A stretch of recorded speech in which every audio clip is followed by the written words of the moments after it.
Hey, bienvenue sur WeData dans la série de vidéos dédiée aux fondamentaux avec Python. Aujourd'hui, nous allons traiter les listes en tant que structure de données. On se voit tout à l'heure.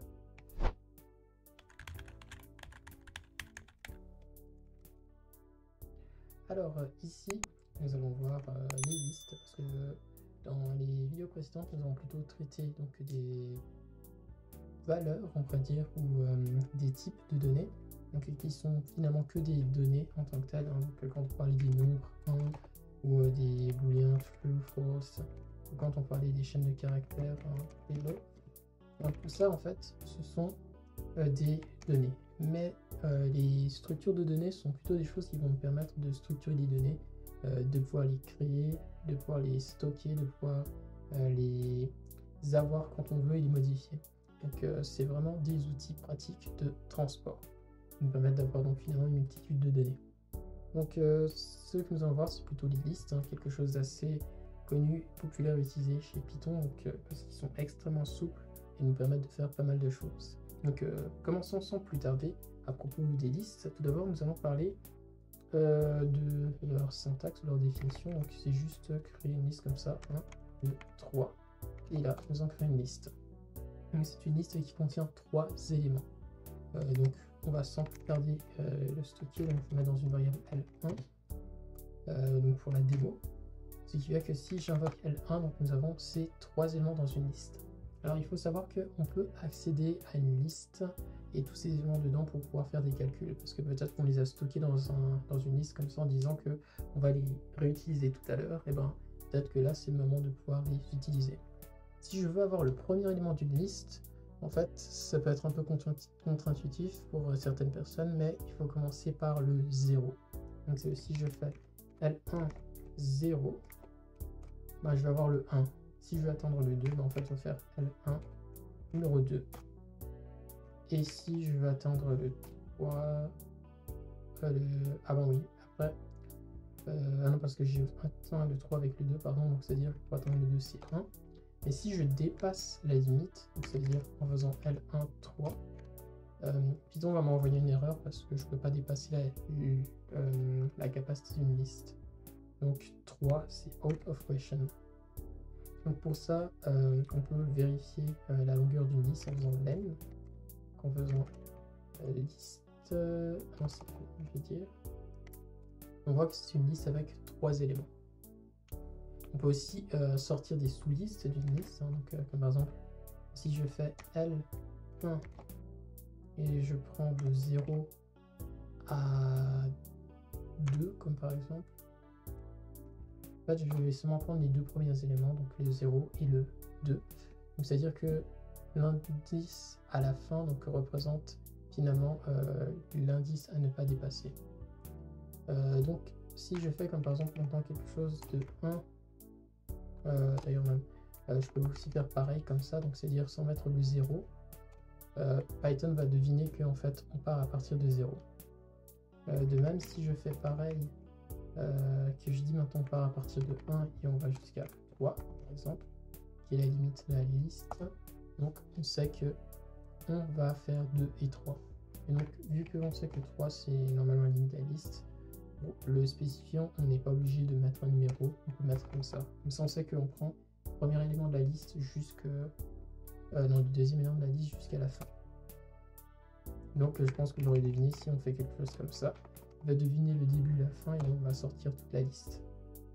Donc c'est aussi un moyen de pouvoir extraire soit des éléments de la liste, soit même des sous-listes de ces éléments-là. Donc les listes sont une fonctionnalité de structure qui nous permet de stocker les données et de pouvoir y accéder.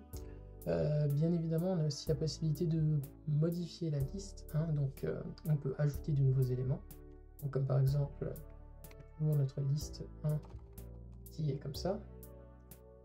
Si je veux ajouter un nouvel élément, je peux aussi faire L1 .append, donc ça c'est pour ajouter un nouvel élément. Si je mets 4 comme par exemple, ça va nous donner en fait 1, 2, 3, 4, ce qui va ajouter le 4 à la fin. Donc si je fais un append 0, il va ajouter le 0 à la toute fin.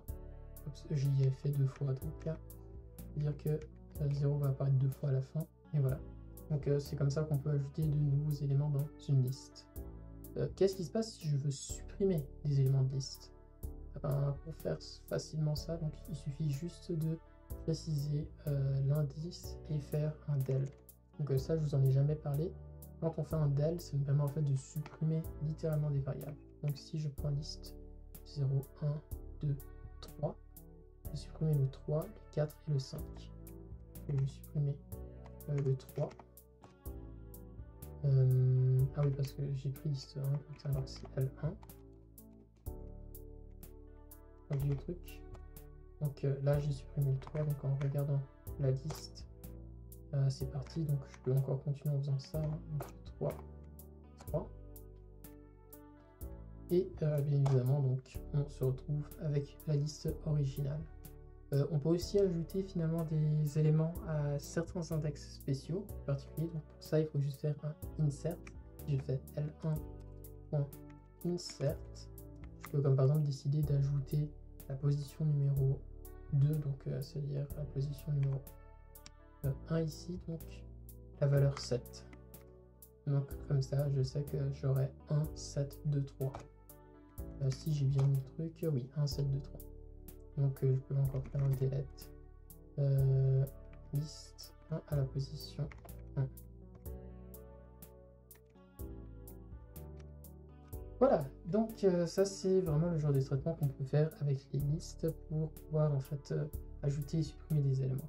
Et après, bien évidemment, il peut arriver qu'on veuille seulement modifier un élément de la liste. En fait, c'est assez simple. Comme on s'en est rendu compte, si je fais L1 0, en fait, ça représente le premier élément de la liste. Donc on peut littéralement l'imaginer comme une seule variable, comme un seul nom de variable, comme si c'était élément 1. Alors donc en faisant ça, je peux alors lui assigner une nouvelle valeur. Donc comme par exemple, je peux lui assigner 9. Et donc la liste L1 va prendre 9 dans cette position-là. Donc voilà, il y a pas mal de commandes qu'on peut faire dans une liste. Donc une liste ne peut pas seulement que contenir des numéros. Donc on peut faire une liste qui peut contenir des chaînes de caractères, des booléens. Donc je peux faire par exemple 1 et ensuite false et ensuite 8 comme ça, et la liste marche très bien. Donc c'est juste des valeurs qui sont mises dedans et qu'on peut accéder facilement. Donc il faut vraiment s'imaginer ça comme une sorte d'outil pour faire du stockage, mais pour faire du stockage, on va dire, un peu intelligent. Bon après, bien évidemment, je peux plisser les yeux en voyant qu'on puisse mettre tous les types qu'on veut dans une liste, mais ça c'est pas un sujet de discussion. Là nous allons maintenant passer alors à un autre point, donc au sujet des listes. Donc on a vu qu'on pouvait ajouter des éléments, supprimer des éléments, modifier des éléments. On peut aussi voir la longueur d'une liste, les éléments qu'il faut, prendre des sous-listes. Maintenant on peut aussi en fait voir la définition d'une liste, parce que je ne vous ai pas montré ça aussi. Si je mets vide, je peux définir une liste vide comme ça et pouvoir en fait la remplir par la suite. Donc vide, donc append, et on va mettre 2. Et donc nous avons vide qui n'est plus vide, donc son nom ne compte plus. Et voilà, donc on va supprimer la variable vide. On met un tableau ou une liste plutôt dans ce cas-ci. Ce qu'on peut faire aussi, c'est qu'on peut itérer dans une liste. Quand je dis itérer, c'est-à-dire qu'on peut regarder les éléments qu'il y a dedans. Nous allons voir la liste 1 qui a été modifiée d'ailleurs. Donc on va faire plutôt 1, 2, 3.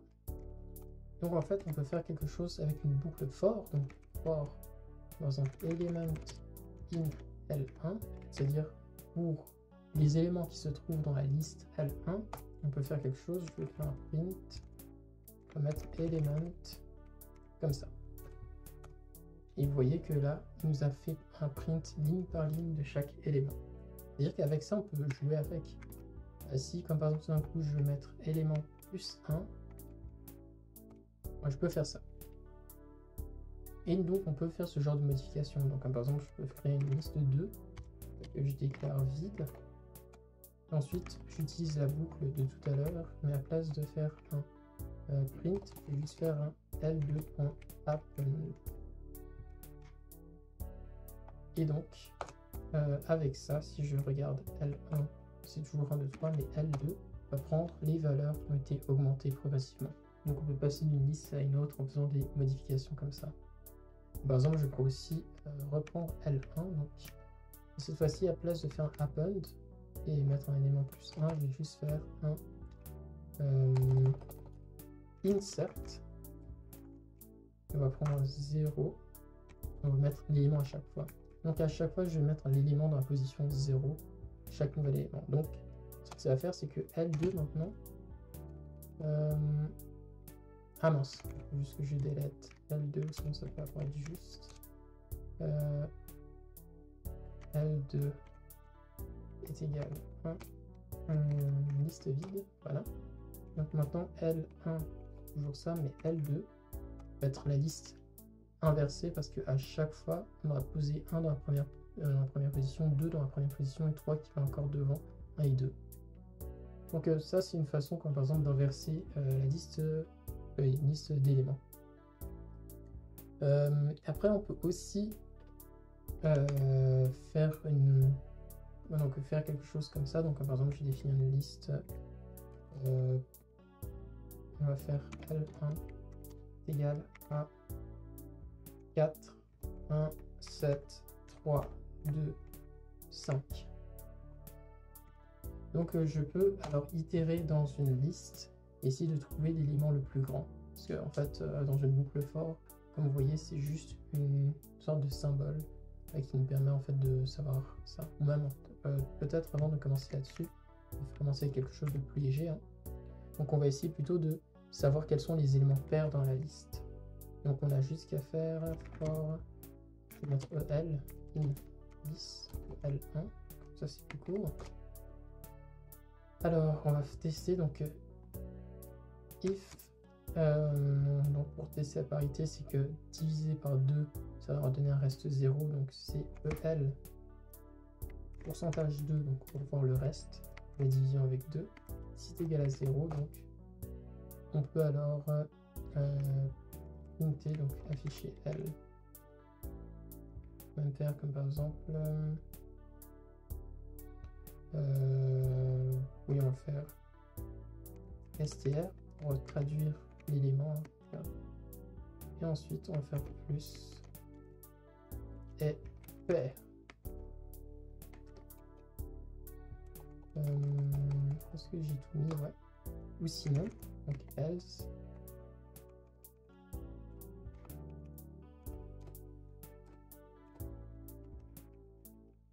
On va mettre que print str l n'est, ou plutôt est un pair. Et voilà, donc grâce à ça, on sait que 4 est pair, 1 est impair, 7 est impair, 3 est impair, 2 est pair et 5 est impair. On peut aussi essayer d'extraire l'élément maximal d'une liste, hein, donc c'est pas non plus très compliqué. Ça, on va juste faire ça. Donc, ah oui, d'ailleurs, on va faire ça, on va définir une valeur maximale, comme ça. On va mettre égal à 0. On va faire for element in L1 if élément, donc si élément est plus grand que le maximum, donc maximal, donc peut-être j'aurais pu l'appeler maximum, alors on fait maximal est égal à l'élément. Dans le reste des cas, on s'en fiche. Donc on peut laisser le truc comme ça. Donc maintenant qu'on a fait ça et qu'on regarde maximal, on voit que maximal c'est 7. Et en effet, quand on regarde liste 1, donc 7, eh bien l'élément le plus grand. Donc il a comparé 0, donc 4 il a pris, 1 n'était pas plus grand que 4, il n'a certainement pas pris, 7 était plus grand que 4, il a pris, et le reste n'était pas plus grand que 7, donc il ne les a pas pris. Voilà, donc ça c'est le type de choses qu'on peut faire avec des listes. Hein. Comme vous le voyez, c'est assez souple. On est capable de s'amuser avec les listes qui nous sont données. Donc je vous recommande d'essayer les choses avec des listes. Et dans la prochaine vidéo, donc, on va faire un exercice à ce niveau. Donc je vous dis à tout bientôt et prenez soin de vous.